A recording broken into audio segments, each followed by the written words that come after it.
The Arizona State Sun Devils suffered their first loss of the 2022 season on Saturday in Stillwater, Oklahoma, against the Oklahoma State Cowboys. And we're here to talk about everything that went on during that game on this edition of the Locked On Sun Devils podcast. Locked On Sun Devils, your daily podcast on the Arizona State Sun Devils. Part of the Locked On Podcast Network, your team every day.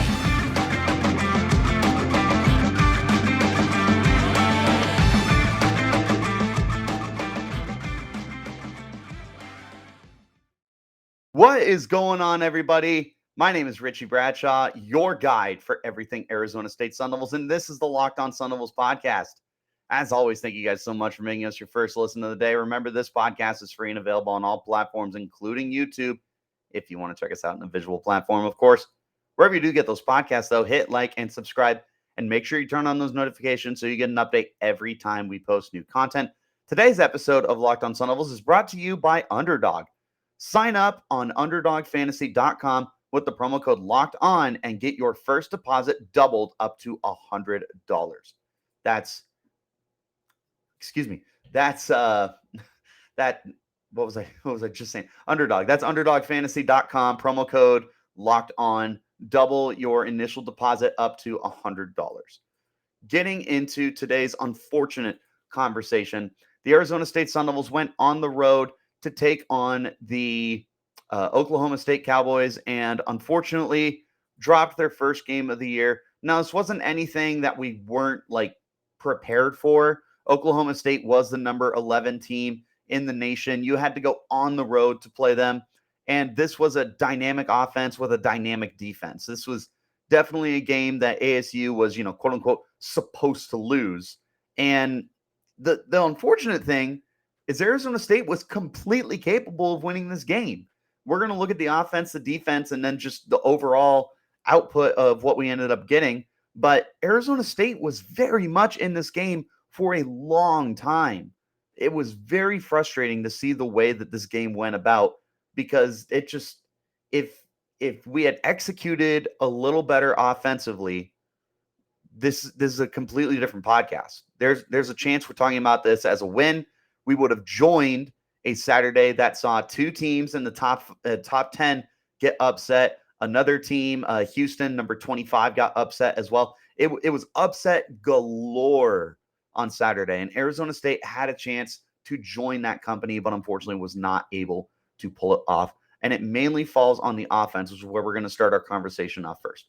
So, interesting conversation that I had with a family member is they brought up Spencer Rattler, and I feel like this is an important conversation. They had brought up Spencer Rattler, and they said, this game wouldn't have been an issue if Rattler was in a quarterback. To which I asked, why is that the case? And he said, well, they're afraid to let Emory Jones throw the football, and I just don't know that I completely agree with that, especially because Emory looked like a very good passer in this game. It's just unfortunately, there was definitely room for improvement, but the offensive line just did him no favors. Emory Jones was sacked. I almost said six. Was sacked 3 times and pressured consistently throughout the game. And unfortunately, he was sacked by 3 of the best players on that team. Brock Martin coming off a 9-sack season. Tyler Lacey, who, oh my God, what an absolute animal. That guy completely wrecked the game plan for Arizona State. We'll talk about him in just a second.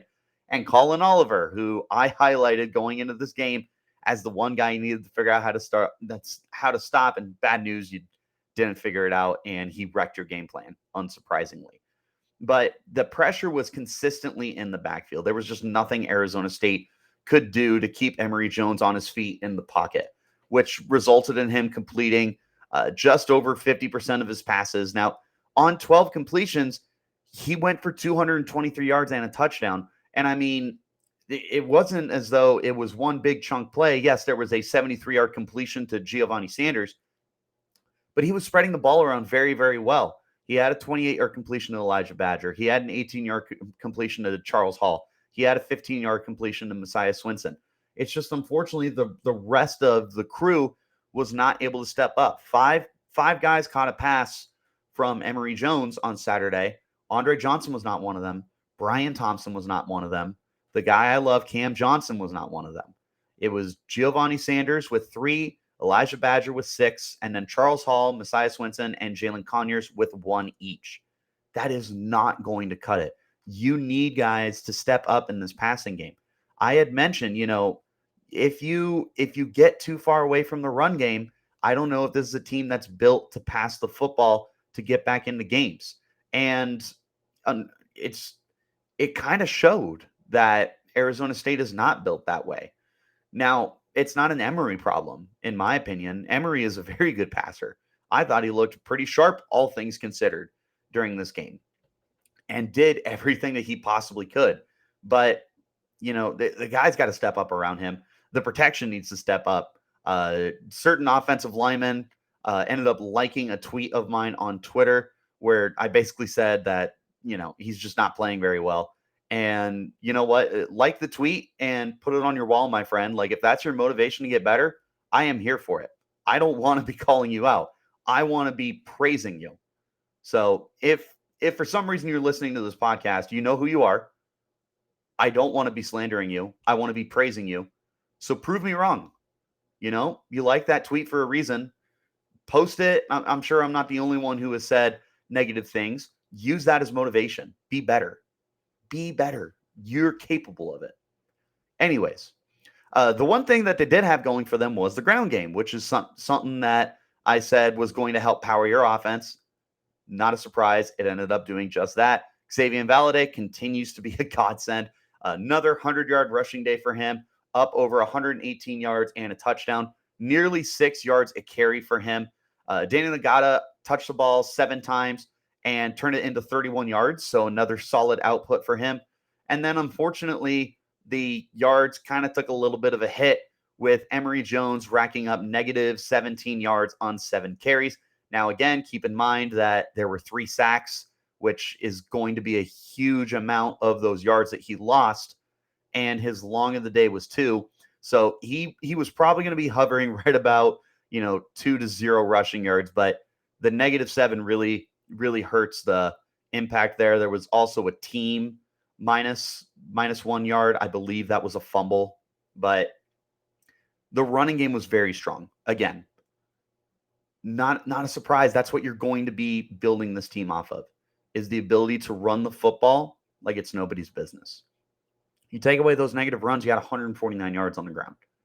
You also found a way to get 223 through the air. The offense, like, on the box score, it looks great. The problem is, if you watch the game, the offense was the reason we didn't win this football game. They were not able to capitalize. One of the things I talked about on Friday, if you give Oklahoma State too many extra chances, you're going to lose this game. What does extra chances mean? No turnovers, no short drives, and no good field position. ASU did not turn the ball over. Great job. But you did give them short fields. You were not converting third downs. You had 2 third down conversions the whole day. I believe you were 2 of 8 or 2 of 9 on your third down completions in this game. That is unacceptable. That cannot continue, or you are not going to win football games. That's just, no, you can't do that. You're not going to be able. 2 of 13 on third downs. That is less than 20% of the time you're converting on third down. Meanwhile, Oklahoma State went 6 of 15, which, was better, but we're going to talk about the defense here in a minute. ASU just could not convert on third downs. They were consistently putting themselves well behind the 8 ball when it came to field position as well. You punt the ball so many times. Zablicki ended up punting it 8 times. And he pinned him inside the 23 times. But, I mean, it didn't stop Oklahoma State from going right down the field. They had a 99-yard drive where they went right down and scored on you. I mean, this offense just did not do enough. They put 17 points on the board, and that's just not good enough against any opponent, let alone a team like Oklahoma State who can put points up in bunches.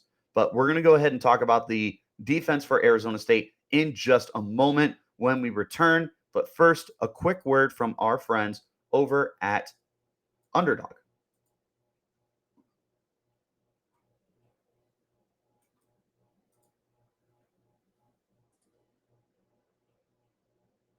So this episode is brought to you by Underdog Fantasy, the easiest place to spice up college football season. It's easy to play. You can win cold hard cash. Underdog has investment backing as well from Mark Cuban, Kevin Durant, Adam Schefter, and more. They've always been focused on building superior products for a fun user experience with top-notch customer support, and it's the best in the business. I can tell you guys, as somebody who has used Underdog Sports, that's a lot of fun.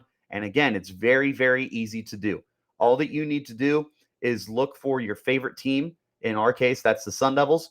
Pick any lines, whether you think they'll end up higher or lower than that number in the week's game. You can win up to 20 times your money in a single night.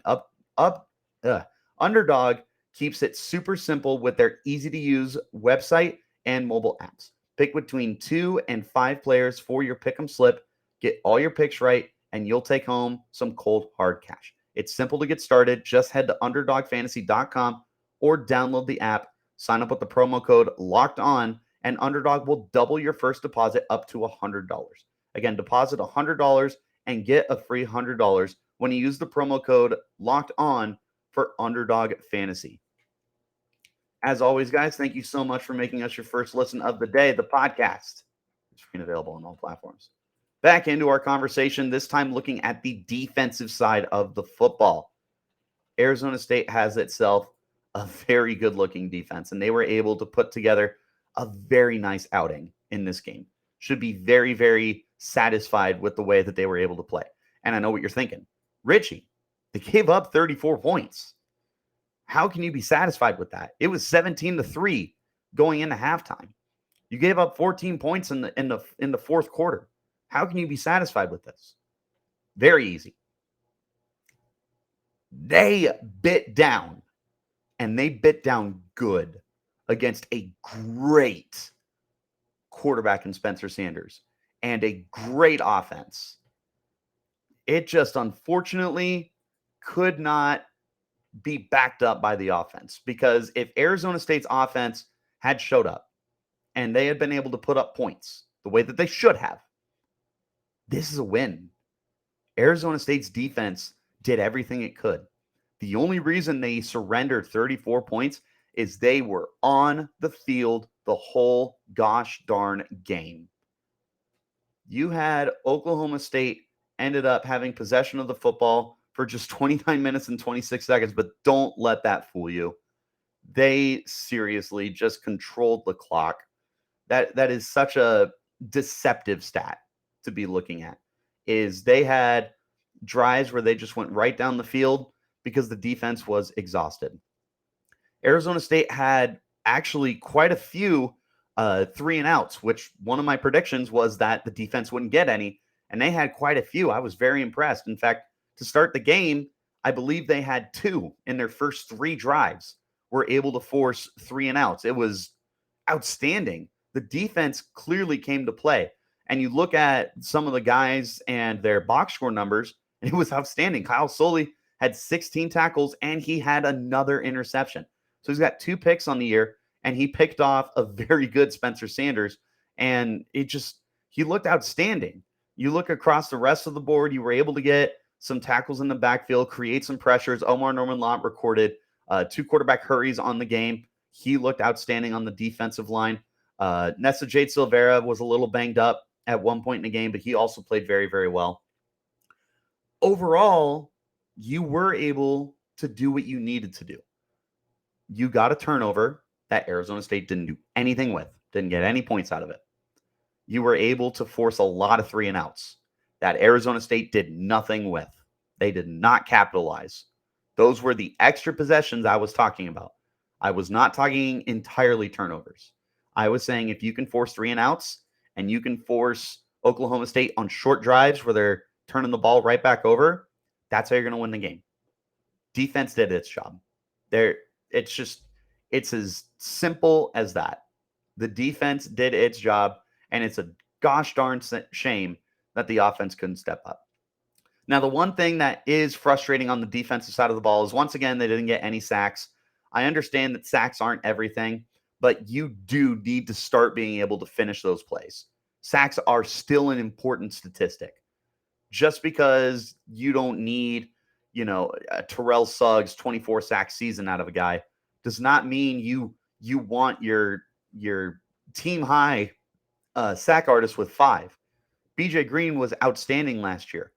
5 should not have been leading the team. It should have been more than that. But ASU struggled to finish plays last year in the pass rush, and through 2 games this year, it's the exact same story. Arizona State cannot finish those plays. And Spencer Sanders made him look silly sometimes. He was doing pretty good against everything that the Sun Devils threw at him. Not only that, but he carried the ball 14 times and turned it into 54 yards and a touchdown. So we knew he was a scrambling quarterback. And he turned in over 4 yards, or just shy of 4 yards a carry and another touchdown. He did what you were afraid of. You've got to start being able to finish up these plays. Again, you don't need a 10 sack game every week. Even 1 to 2 is fine if you're generating the pressure to go with it. But ASU is getting some pressure and no sacks. That's not going to work. You are not going to be able to play a full 60 minutes and dominate on defense if you're not able to finish up plays like that. Other than that, the defense played really, really good. They were like a lot better than a box score will indicate. They were a lot better than people will give them credit for. They, all things considered, Dominic Richardson, the running back, ended up eclipsing 131 yards on the day. He needed 27 carries to do it. And I mean, like, it got to a point where they were borderline force feeding him the football. They were doing everything they could to chew that clock. And again, the defense was exhausted. And because it was so tired, there's only so much you can do, man. When you are having a running back as talented as Dominic Richardson is, who is a big dude, by the way, this is a 6 foot, 210-pound running back, it's going to take everything in you to try and slow him down. And when it's just blow after blow after blow after blow, you can only do so much. And Dominic Richardson ended up winning the battle simply because of volume and a tired defense. Other than that, Arizona State really did such a good job biting down. It's so unfortunate the offense couldn't hold up its end of the bargain. We're going to go ahead and dive more into that in just a moment. We're going to take our final break, though. And before we return, we've got a quick word from our friends over at LinkedIn. As you gear up for fall, you need the right people on your team to help your small business fire on all cylinders. LinkedIn Jobs is here to make it easier to find the people you want to talk to faster and for free. Create a job in LinkedIn in minutes to reach your network and beyond to the world's largest professional network of over 810 million people. Then add your job and the purple hashtag hiring framed to your LinkedIn profile to spread the word that you're hiring, so your network can help you find the right people to hire. Simple tools like screening questions make it easy to focus on candidates with just the right skills and experience, so you can quickly prioritize who you'd like to interview and hire. It's why small businesses rank LinkedIn Jobs #1 in delivering quality hires versus leading competitors. LinkedIn Jobs helps you find the candidates you want to talk to faster. Did you know nearly every week there's almost 40 million job seekers that visit LinkedIn? Post your job for free at linkedin.com/lockedoncollege. Again, that's linkedin.com/lockedoncollege to post your job for free. Terms and conditions, of course, will apply. And guys, make sure that you are checking out the Locked On Pac-12 podcast in addition to listening to the Locked On Sun Devils podcast. Make that your second listen of the day. Stay in touch with everything going on in the Conference of Champions with host Spencer McLaughlin in 30 minutes or less. Again, make that your second listen of the day. Final thoughts here. This was a winnable game. This was a very, very winnable game. The first drive for Arizona State, it went right down the field. You had forced a very quick drive. If my memory serves, it was a 3-and-out, or you gave up like 1 first down. That defense clamped on the first drive. ASU got the ball. They went right down the field, and they stalled out, and they settled for 3. It was at that moment you kind of got a feeling of, I don't know if this offense is going to be able to do anything. It kind of sat there, and you were nervous. But then guess what? The next drive, the defense dominates again. Offense gets the ball, and you're like, wow, we're going to get a lot of opportunities, aren't we? Didn't do anything with it. Next drive. Defense forces another quick 3-and-out. You're like, okay, this is exactly what we need. Now we need points, and offense couldn't do it. Offense could not put up points. You had 3 points in the first half, and it came on the first drive of the game. After that, it dissipated. There was nothing else going on for you. And it was because of the pressure. Like, they couldn't keep Emory Jones upright. Yeah, he only had 3 sacks. He was consistently under duress, and it affected every aspect of his game. Completing just over 50% of his passes. That's not entirely on him. Could he have thrown a better ball? Sure. His receivers could have helped him with their hands. That's also a fact. The offensive line could have done a better job protecting him. And I get it. It is a very good pass rush. It's a very good pass rush. The 3 guys who you gave up sacks to, you got to understand that they're good guys. Tyler Lacey, Colin Oliver, and Brock Martin are very good football players. It doesn't matter. You step up. When the competition is as high as Oklahoma State is providing you, you play your best football. Arizona State's offense did not get that memo. I'm sorry if this is too harsh. I love this team. I love the players. Where I'm frustrated, and I mean truly frustrated, you should have won this game. To me, there's like almost no excuses for why you lost. The offense did not do what it was supposed to do. Call a spade a spade. It is as black and white as it gets. The offense did not do its job.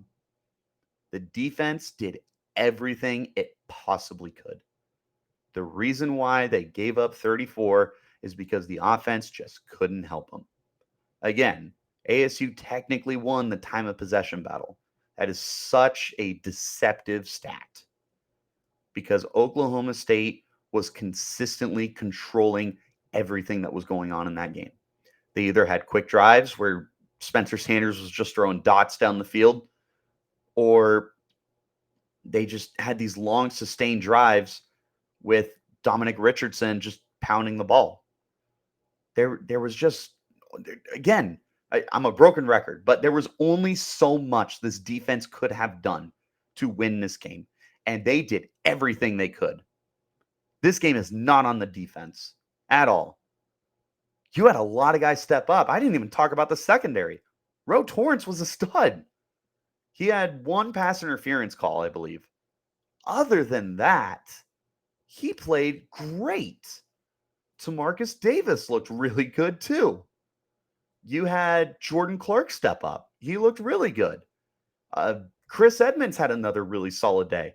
The secondary did its job, as well as the front 7, but you didn't get sacks. That's really the only complaint that I would have with this defense is they didn't get sacks, because I am not going to complain that they gave up 34 points. Absolutely not. I am not pinning that on the defense. The last thing I want to talk about here before we wrap it up, penalties came back. ASU was penalized 10 times in this game.